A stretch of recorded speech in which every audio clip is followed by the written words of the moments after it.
දක්ෂතා මදි කියලා ලෝක කුසලාන තරඟාවලියෙන් ඉවත් කරපු ක්‍රීඩකයෙක්. ෆිට්නස් ටෙස්ට් එක ෆේල් කියලා IPL යන නොදුන්නු ක්‍රීඩකයෙක්. ඒ වෙන කවුරුත් නෙවෙයි නුවන් තුෂාර් කියන ශ්‍රී ලංකාවේ එක පන්දු යවන්නා. ඉතින් නුවන් තුෂාර් මේ වෙද්දී ඒ හැම දෙයකටම Tamanගේ දක්ෂතාවෙන් උත්තර දෙන්න සමත් වෙලා තියෙනවා. මෙවර LPL තරඟාවලියේ මේ වෙද්දී කඩලු 7ක් දවා ගනිමින් වැඩිම කඩලුලාභියා වෙන්නත් නුවන් තුෂාර් මේ වෙද්දී සමත් වෙලා තියෙනවා.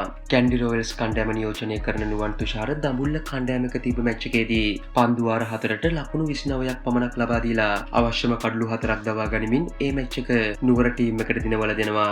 ඉතින් පසුගිය තරගයකදී ඔහු ලබාගත්ත මේ කඩුල්ල මෙවර LPL එකේ මේ වෙනතෙක් දවාගත්ත හොඳම කඩුල්ල විදියට නිසක වශයෙන්ම නම් කරන්නට පුළුවන්. ඉතින් ජීවිතේ අඩියෙන්ම පටන් අරන් අසාධාරණයන් හමුවේ නොසලී මේ වගේ වැඩවලින් උත්තර දෙන්න පුළුවන් වුණු නුවන් තුෂාරට ක්‍රිකට් ක්‍රීඩාවේ සාර්ථක ගමනක් යන්නට අනිවාර්යෙන්ම අවස්ථාව ලැබෙන්න ඕන.